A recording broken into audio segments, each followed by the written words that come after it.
Next one was 99th place by ThumbLie, Darkmoon, Riverside.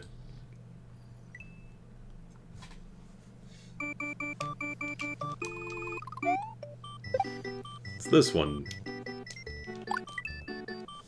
So remember what we talked about with first levels and stuff? Yeah. This is actually... Definitely. This is my first hack.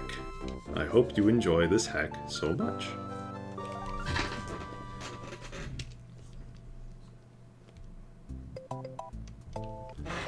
Alright.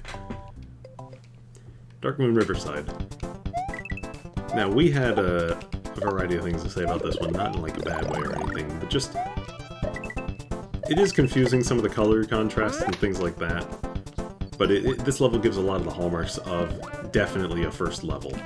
I think in our last attempt at recording, I gave the tip of using the Lunar Magic's inbuilt gradient function to help deal with these sort of funky color ramps a bit.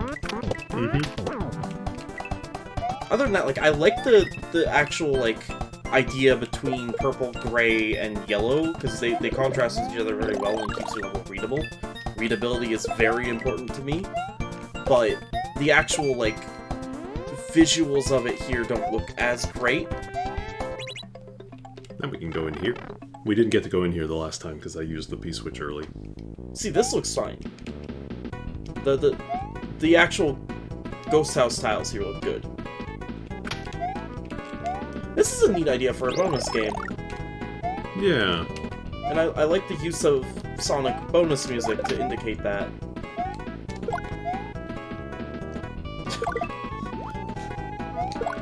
There goes your horse, there goes the key. There goes my everything. Oh, yeah, springboard.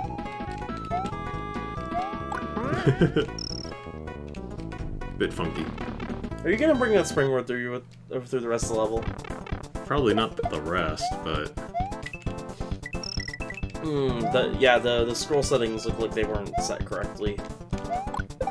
Or it was intentional, but... Because... I guess it might be intentional because of layer 3. That was a good jump. I do say so myself. I also said I adored that, like, half midpoint, and I'm going to steal that idea.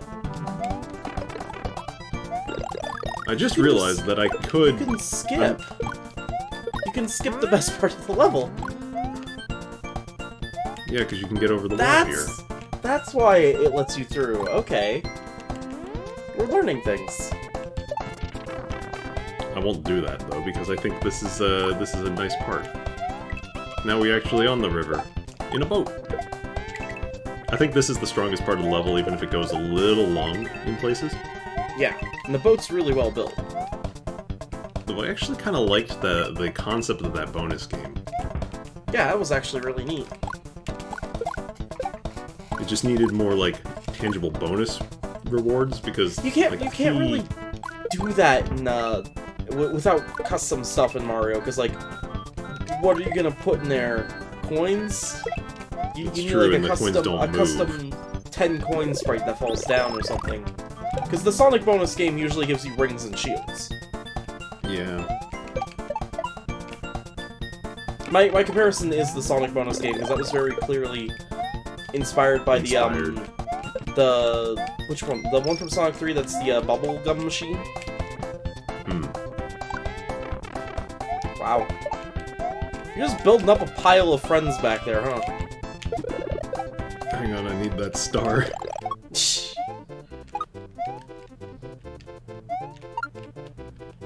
I'm glad I didn't get hit by the hammer, bro.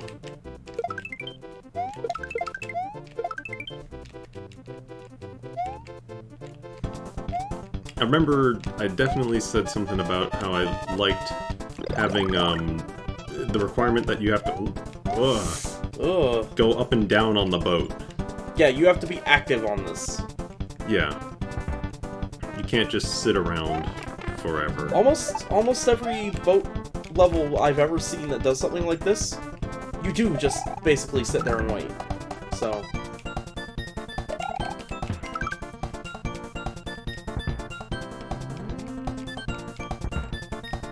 It fits so nicely.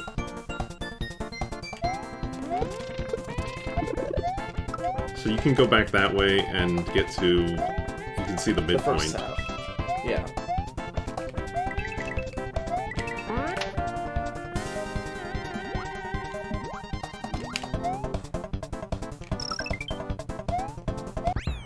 There we go. Time got a bit tight there probably because we went to the bonus area. Yeah, I messed around a little bit. The hard part with doing an auto-scroll halfway through the level is if somebody enters your auto-scroll with the wrong, like, at the wrong time, they can just be stuck there and not make it out in time. That didn't happen this time, but it is a possibility. Now, I know I'm saying this right now that I kind of like this level in a certain way, but at the same time, like, it's not... There's a lot wrong with it still, but because it's one of those first-time levels, I do try to remain nice about it.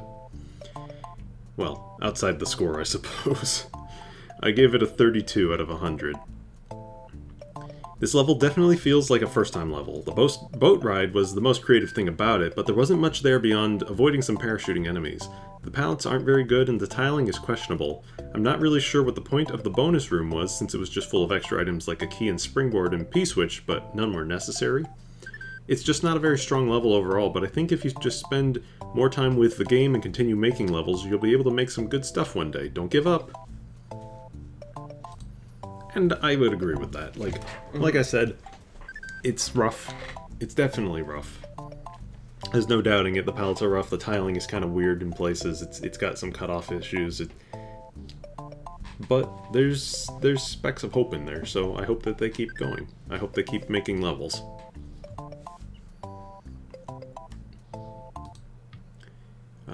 Next up was, yes, tied for 93rd, TheHackingYoshi with Dark Forest. Otherwise known as, I think I talked about baseball for 5 minutes. Or attempted to.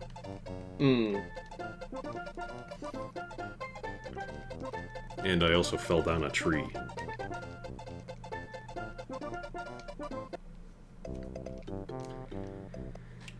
Anyway. This level honestly starts out okay. It's the second half that we will get to. There, things go wrong.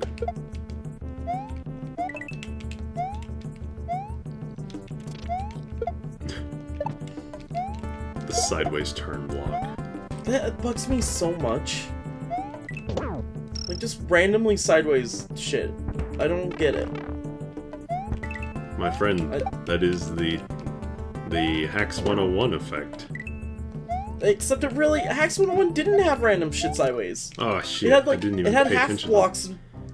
It had like half blocks embedded in the ground, bounced but on it the didn't have them wiggler again. sideways. Super God. Mario World is coded so badly. Wait a second. So, okay, later in the level, there's a pit that's obscured by one of these trees, and I walk past it right here. That son of a Now gun. Now you're mad. Was it on purpose? Was it on It purpose? was on purpose. Maybe they forgot or maybe they made the second half first.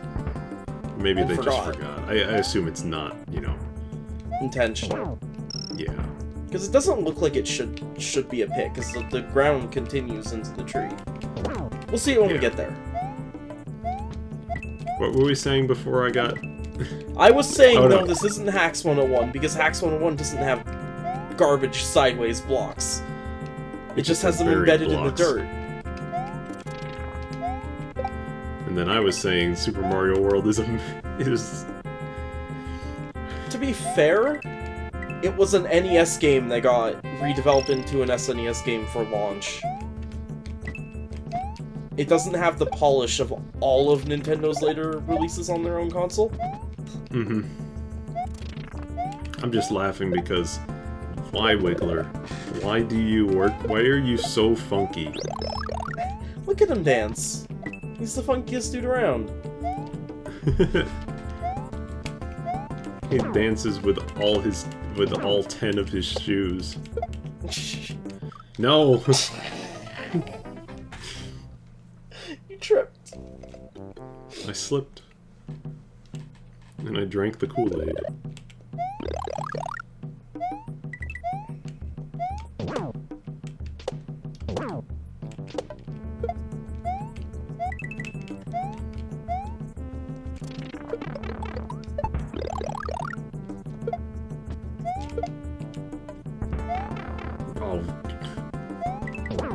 can't have nice things. No nice things allowed.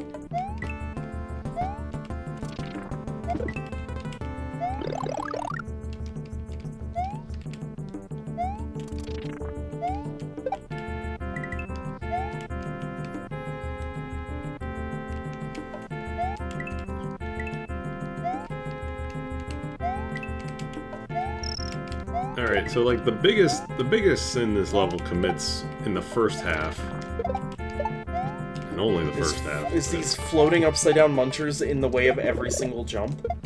Yeah, unnecessarily restrictive jumps, basically. Like, if you're going for a tight and cramped level, this isn't a tight and cramped level, it's a regular level with shit put in your way, if that makes sense. Also, yeah, and baseballs are rough to deal with, because, well, they are probably one of the worst projectiles in the game, even if they're very, like, manageable. It's easy to manipulate a baseball chuck, but they're still... It's the frequency that they come out with, and their persistence. Like, because they travel, you can end up with situations where they are on screen for quite a while. Additionally, the way that the chucks work is they kind of become active really quickly, or before you're even on screen. We didn't even talk about any of this last time. You were just doing sports talk. Because I talked about baseball. I thought about baseball, and I thought about videos I was watching. I can talk about it again, but... No, I tried to segue into watching furniture construction and blacksmithing. Like, why are these munchers here? What purpose do they serve?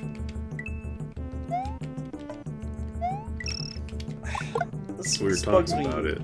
So much. Like, I've alluded to it enough. Basically, I was watching videos by SB Nation, John Boyce, or John Bois, B-O-I-S. I think it's Bois or something, I don't know.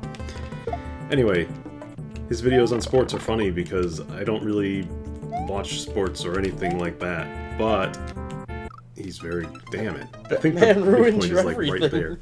I wanted my hit! I got hit instead.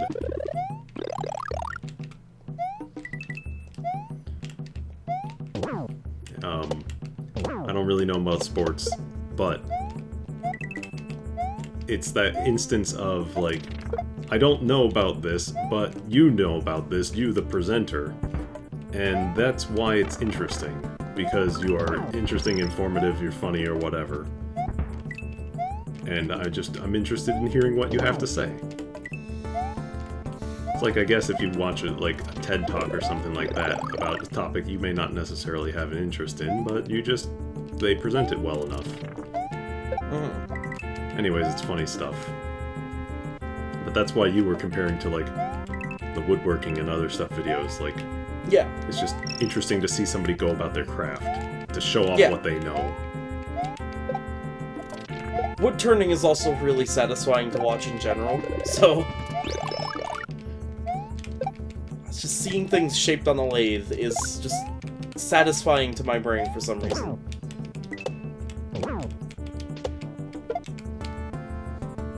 Finally, the first muncher in the level that actually blocks a jump in a meaningful way, and not just annoyingly. Well, it's still annoying. Yeah, but it has a purpose instead of just being there to hurt you.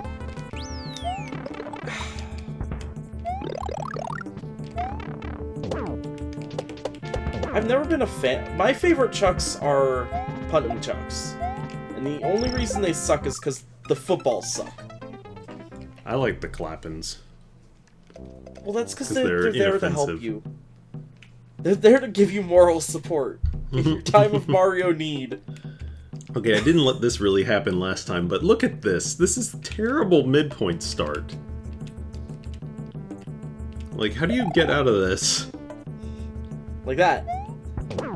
You did it. How did I die to that muncher? It tickles your head.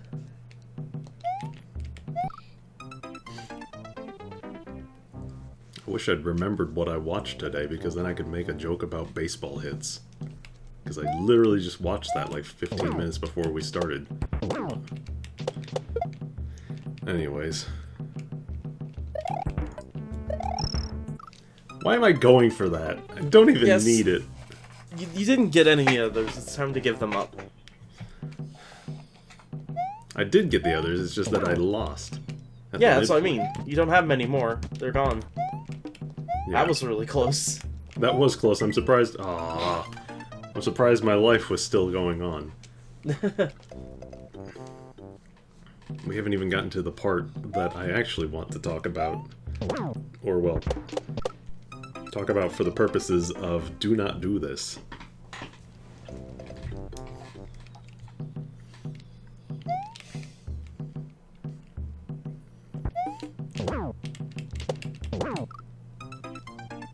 You know, I just realized he's sitting on a cloud. I could just, like, run under him.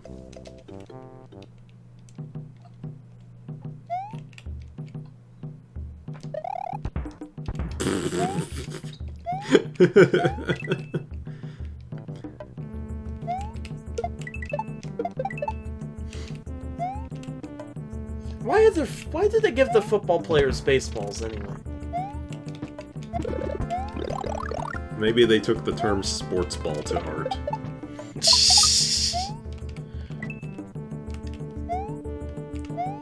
Oh boy, here we go. Anyway. Do not adjust your set. This is actually what the level looks like right now. I can't even see that there's a platform there. Yep. There's a ninja there. Can you see this? Yes. So this is a dark level. It's not well done. It's like it's just insanely dark. Because the level already has a dark palette, the windowing effect that the Super Nintendo uses is made worse because it uses subtractive, words aren't coming to my mouth. It uses a subtractive layer with a window in it to create that dark effect. So because the level's already dark, that makes it even darker than it normally would be. Like, when the actual castle level that it's used in the original game is regular brightness. It just doesn't have a background, and so the dark effect doesn't really obscure it too badly. It actually does have a background, it's just that it's, Oh, it's the layer 3 castle background, and that's dark. But, like, the foreground is normal brightness, so you can see it even in the dark. I usually don't even hit the light in that level. Yeah. Basically, color math is something you have to be extremely careful with. Yeah. Like, the transparency effect uses, that you sometimes see in ROM hacks that doesn't actually get used in the base game. It uses addition instead of subtraction, so brighter things will be opaque. Oh, I remember this. I need to jump off this plant. Spin jump off this plant. I need to spin jump high. Because of that turn block. This isn't good. Yeah, there's a turn block that's completely invisible, basically, in the dark, that if you spin jump off the plant and don't spin jump high enough to land on, you will probably hit and instead just fall into the lava. Poison, acid, whatever it is. Mm-hmm. And then somewhere up ahead is a tree. Like this one. That I need to not fall down.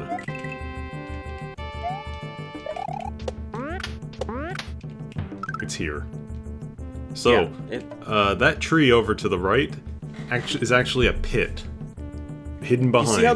You see how the dirt, the foreground tiles go into it as if it was solid behind the tree? They didn't put solid blocks there. Yeah, so you fall right below, or right through. What ends up happening was I was trying to jump over this guy, not have to deal with him running at me or anything like that. Gonna land on the other side, because the ninjas are there. I needed to, you know, not land on the ninja, time the ninja, whatever. And I fell right down the thing. twice. Like, because I forgot the second time I got there. 3 or 4 times. No, I think it was just twice. Oh no, I died a lot though. Oh yeah, you I died a lot, but it in was that sub-level. Yeah. There's cut off there. I saw cut off. Where's the floor? So, yeah, the second half of this took a lot less time this time, but in our first recording, the first half took a lot less time, so I guess it balanced out. Yeah. Yoshi's Island 2, otherwise known as Dark Forest. I gave it a 47. Let's address the elephant in the room first. The second half Dark Room is really badly designed, solely because of how dark it is. Seriously, I didn't even realize a light switch existed until I basically smashed my face against my monitor trying to figure out if this was some kind of joke. The darkness obscures everything, from solid ground to enemies to projectiles, and once you do get the light cone, it really doesn't change that much because lots of things still hide in the darkness, and the level expects you to make leaps for platforms that are barely visible outside the light cone. The darkness gimmick here does absolutely nothing for the level, and in fact makes it much worse. Outside that room, there's a lot of questionable decisions too. Munchers hanging from leaves, a large number of pitch and chucks, and small rope platforms make for unnecessarily precise platforming at times. I didn't understand why you had randomly rotated and flipped question blocks and other tiles, since they functioned the exact same way but looked wrong. The sideways turn blocks will rotate back into their normal positions too, so it just looks a bit buggy in the end. Overall, this level tries to use darkness and projectiles but fails to create a very fair environment for the player to appreciate what little good design does exist in it.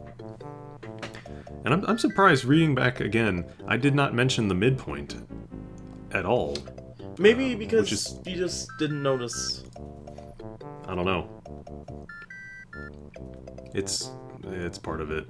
It's just annoying. The midpoint is very annoying. Like, you're not directly in danger. Nothing is going to hit you if you stand there, but it's getting out of that situation if you let both chucks start throwing baseballs. They cross between each other and you're just stuck in the middle. It's a rough one. It's definitely a rough level. I'm just nodding. Same reaction as last time. Nodding or nodding off? No, I'm plenty awake today. Not yet. Alright, Not cool. yet. Well then, let's move on.